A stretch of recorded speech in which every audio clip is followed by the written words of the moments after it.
Bonjour à tout le monde, bienvenue dans cette nouvelle vidéo du magazine Programmé. Nous sommes dans la gare de Saint-Lazare, au 1837. On ne vous refera pas l'historique de cette date, même si ce matin, effectivement, durant la keynote du workshop HPE, lié au Data Science, on a fait un petit peu le tour de l'historique de cette date, et notamment lié à la gare Saint-Lazare. On est heureux d'accueillir Pierre et Alain de HPE. Je vous laisse vous présenter et tout de suite après, on entame la discussion. Pierre Offert, responsable d'une équipe de consultants techniques au niveau européen, Moyen-Orient et Afrique sur les sujets IA et data solutions. Et donc Alain Melon, je dirige la filiale française d'HPE. D'accord.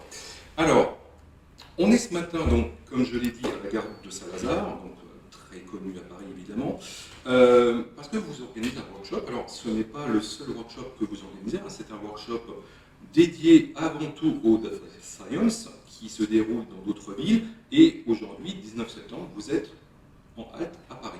Alors, est-ce que vous pouvez nous dire un petit peu les objectifs et le pourquoi du comment de ce workshop? Alors, on a ciblé une population qui sont les data scientists. On a aujourd'hui environ 80 personnes présentes pour participer à un événement qui se veut original dans le sens où on leur a demandé de venir avec leur PC parce qu'on va leur proposer de manipuler nos outils, de manipuler du LLM pour comprendre comment nos outils peuvent faciliter cette mise en œuvre. C'est un événement qui s'inscrit dans une suite d'événements qui ont déjà eu lieu pour une douzaine aux États-Unis. Et un premier exemplaire qui a été fait en Europe, en Suède. Par contre, c'est la première fois qu'on le fait en français, pour la population française, avec nos consultants français et mondiaux, pour ceux qui sont francophones, qui vont avoir pour objectif de présenter les solutions Determined AI, Pachyderm, de rentrer dans la façon dont ces outils vont pouvoir aider les développeurs et les data scientists dans la mise en œuvre de leurs modèles, comment ça va les aider également pour faire l'acquisition des données et gérer en fait les trois étapes au niveau acquisition, gestion, modèle, entraînement et gestion au niveau inférence au niveau proposition du modèle sur un cas d'usage spécifique au niveau du edge. D'accord. Alors moi je me souviens que HPE n'est pas nouveau sur le marché de l'IA. Moi je me souviens d'une série d'API autour des technologies dites cognitives que vous avez déjà sorties il y a quelques années. Donc là, on sent qu'avec les différents rachats, et notamment de Pachyderm et d'autres, vous allez vraiment sur un autre niveau où vous mêlez aussi bien le matériel, parce que HPE c'est quand même à la base du matériel évidemment, mais aujourd'hui, avec les différents rachats et les nouvelles stratégies mises en œuvre, vous avez aussi toute une pile de logiciels technologiques qui se rajoutent au matériel, c'est ça? Alors en fait, oui, il faut bien comprendre notre positionnement stratégique là-dessus. C'est-à-dire que tout le monde connaît HPE pour ses solutions technologiques au sein du data center. On a fait récemment, dans les dernières années, de grosses acquisitions autour du HPC, avec des technologies qui permettent de traiter des énormes volumes de données. Et en fait, ces technologies-là sont aussi utilisées pour l'IA. Et on a complété ces technologies avec des acquisitions logicielles. Donc, on en a cité deux, Determined AI et Pachyderm. Pourquoi? Parce qu'on a un objectif qui est de simplifier la vie des utilisateurs dans leur capacité à non seulement créer ces modèles-là et à les déployer à l'échelle. Et aujourd'hui, c'est un des objets du workshop, c'est de comprendre comment ces outils peuvent régler ces problématiques qui sont un des deux enjeux qu'ont les data scientists. Le deuxième étant, et ces outils le permettent aussi, toutes les problématiques de réglementaire, de conformité, la fameuse IA de confiance, l'Europe est en train de réguler assez fortement tous ces sujets-là. Et donc, il faut s'outiller pour être capable d'avoir la traçabilité des données, quel jeu de données a permis d'aboutir à quel résultat. Dès qu'on rentre ces processus d'IA dans des processus business où, in fine, nos clients vont avoir à rendre des comptes à un moment ou à un autre, ils sont obligés d'avoir cette réglementation appliquée. Est-ce que le fait que HPE soit avant tout en construction de matériel, donc que ce soit dans le data center, dans le stockage, dans le serveur, est-ce que vous pensez que c'est un atout que de maîtriser cette partie vraiment du matériel, plus maintenant la partie logicielle, est-ce que c'est un avantage de proposer vraiment toute la panoplie qu'il faut, tout en ayant une ouverture, comme vous l'avez dit effectivement en keynote. Alors, effectivement, quand on dit matériel, souvent on oublie de dire que le matériel, certes, le composant est important, et on a vu l'exponentiel qui s'est opéré sur les performances au niveau des GPU, des CPU. Par contre, il faut l'accompagner déjà dès le départ de logiciels pour être capable d'exploiter cet environnement-là. Donc, avant même d'aller sur des middleware en fait, pour accompagner l'ensemble des data scientists et des développeurs, on avait une expertise sur la gestion des systèmes, des grands systèmes, et c'est ce qui nous a permis de passer à l'Exascale, à l'Exaflop au niveau des supercalculateurs, et de gérer déjà un environnement de développement, notamment avec Cray qui avait développé et investi fortement sur les outils de développement pour le HPC, mais qui ont été étendus sur l'IA, et de construire une stack au-dessus de ces couches pour gérer le middleware. Le deuxième axe sur lequel effectivement le fait pour HPE d'avoir un investissement fort initial dans le hardware et d'avoir construit une infrastructure hybride qui nous permet de gérer l'infrastructure où qu'elle soit, c'est-à-dire qu'elle soit au niveau d'un cloud provider ou on-premise.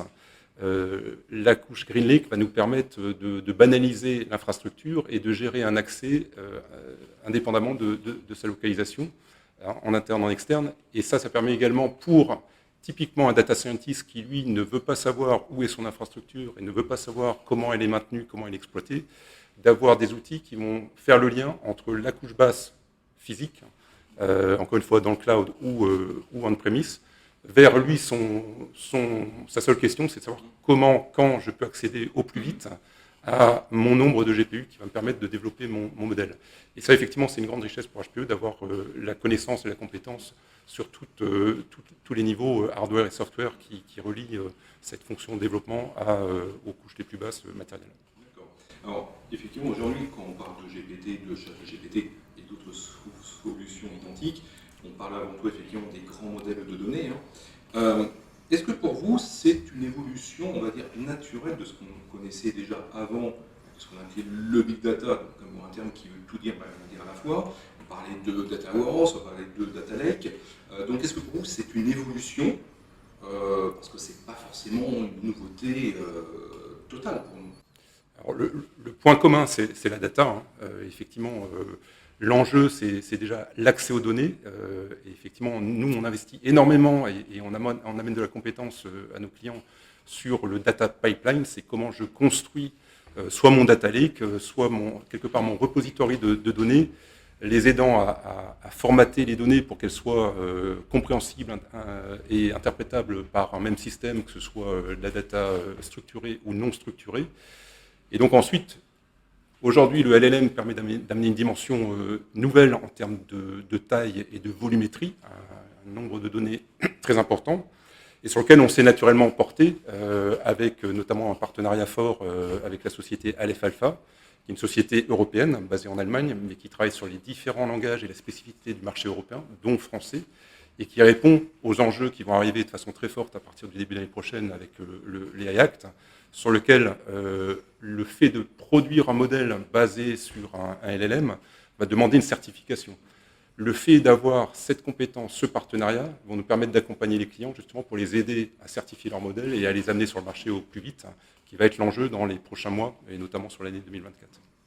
Et comment aujourd'hui HPE veut se positionner comme un fournisseur, comme un aidant ou une position un petit peu hybride? Parce qu'on voit bien que les hyperscalers, ils ont déjà des stacks qui sont plus ou moins complètes, mais on voit très très bien qu'ils y vont. D'autres constructeurs, vos concurrents directs, ils y vont aussi parce qu'ils n'ont pas le choix. Donc vous, on sent que vous êtes vraiment entre les deux. Donc c'est quoi? C'est voilà, on fournit ou vous aidez ou les deux? Alors en fait, ce positionnement sur l'IA, il est conforme au positionnement que HPE en général, qui est de donner le choix à nos clients pour garder le contrôle de leurs données, premier point. Donc soit on le fournit, on a fait l'annonce à Discover en juin dernier dans notre événement client aux US, on le fournit sous format cloud public, donc un client peut souscrire, c'est aux US disponible d'ici la fin de l'année, ça sera en Europe en 2024, cette capacité avec HPE GreenLake for LLM d'accéder à ce type de modèle en mode consommation, des données qui sont hébergées chez un service provider. Premier modèle qui est quelque part similaire à ce que peuvent proposer des hyperscalers, avec un environnement qui est un petit peu différent. Deuxième solution, on est aidant quelque part, mais là on donne ces infrastructures-là on-premise chez nos clients dans un mode pareil de consommation avec l'expérience du cloud, mais un contrôle complet de l'infrastructure. Et je pense que le fait de laisser le choix aux clients, ça permet sur certains use cases de s'affranchir des contraintes qu'ont certains modèles où on doit s'enfermer dans une pile complète. On laisse le choix. Ça fait partie de la philosophie HPE. On le fait pour l'ensemble des workloads, dont l'IA. Et donc, on fournit les deux sur l'IA. Donc, on voit bien que par rapport effectivement au workshop de ce matin, vous ciblez avant tout le spécialiste de la donnée. Mais est-ce que le développeur est aussi une cible pour vous ou c'est une cible plus secondaire? Alors pour nous, ils sont intimement liés. Aujourd'hui, enfin, dans les grands comptes, à partir du moment où on passe une étape qui est la phase initiale, les 17% de cas de première approche où on va démarrer, c'est-à-dire en fait c'est un data scientist qui vient avec son PC et qui commence à faire quelques tests.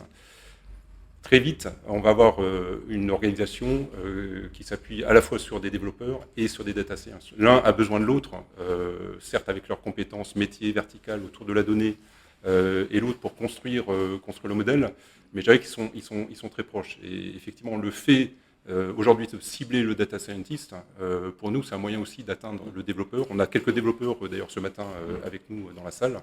Et encore une fois, les deux sont liés. On pense que le data scientist est peut-être plus en amont en termes de démarrage du projet, démarrage de la réflexion, et peut-être au niveau hiérarchique, peut, je dirais, mettre en action ou être un reflet de la situation vers la direction sur ces projets qui sont souvent stratégiques, et donc d'avoir aussi, dès le départ, la prise en compte de cette problématique, passage des one à des two, et comment on peut l'accompagner pour avoir un AI at scale. Oui. Non, mais je pense que, par rapport à ce que je disais sur la stratégie d'HPE là-dessus, on a une volonté, à travers l'offre HPE GreenLake de façon globale, d'apporter cette expérience simplifiée et automatisée du cloud sur ce type de workload.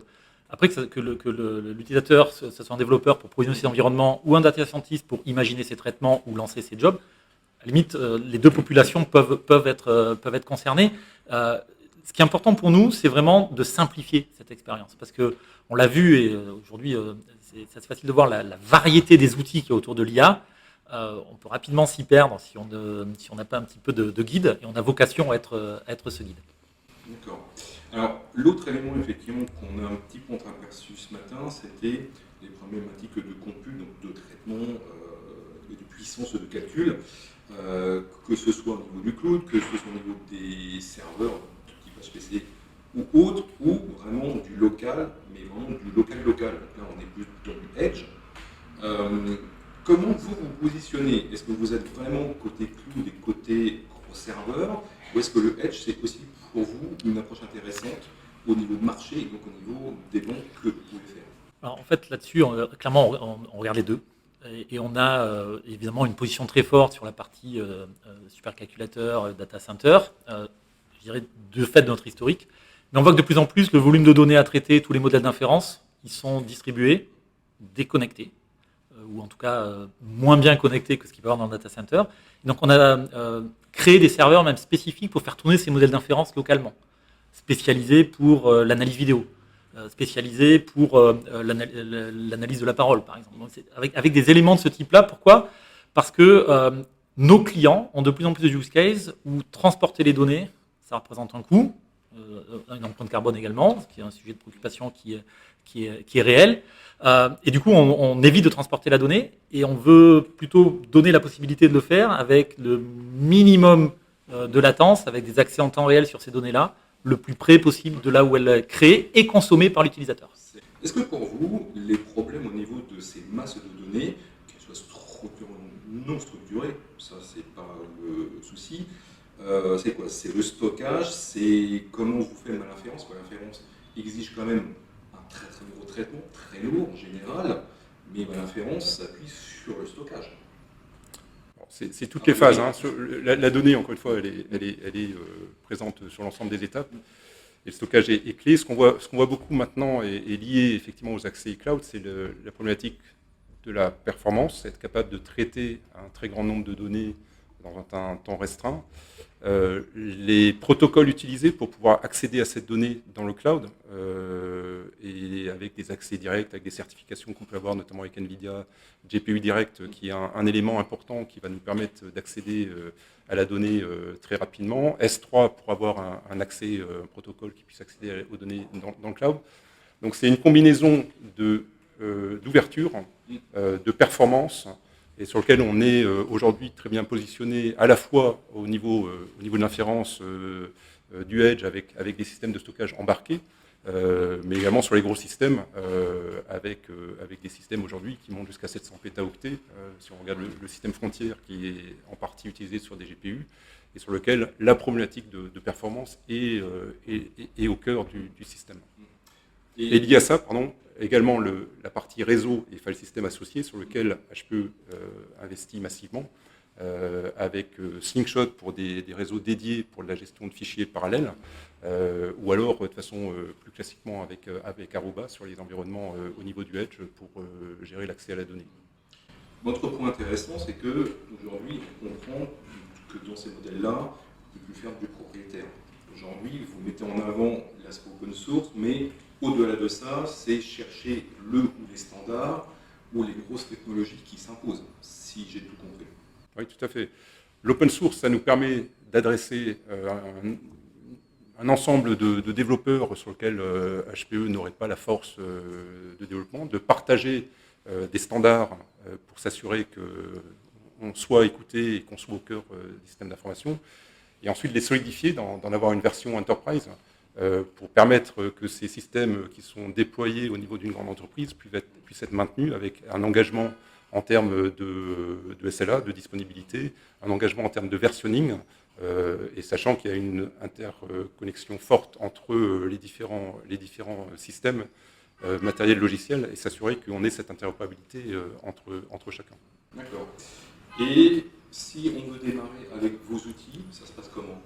Vous avez un site en ligne, on s'inscrit et puis tout de suite on a les ressources ? Alors, on est sur des versions libres, donc on peut accéder directement à nos solutions Determined AI et Pachyderm. On peut souvent aussi proposer un proof of concept pour accompagner le client, parce que c'est vrai que se retrouver avec l'outil, c'est bien, mais avoir comme ce matin déjà une première explication hands-on pour pouvoir regarder comment ça se met en œuvre, et accompagner également sur la mise en œuvre autour de la solution en termes de matériel. Souvent également, c'est l'étape où le client va chercher à avoir de la ressource, pouvoir tester la performance et d'avoir un accompagnement complet, donc en termes de services ou de process avant-vente dans cette phase-là. Okay. Merci beaucoup, merci à vous. Donc si vous cherchez à en savoir plus, vous n'hésitez pas à consulter les sites officiels avec du HPE et se programmer, où on fera aussi un compte rendu de la journée. Merci à tous les deux et à très bientôt. Merci.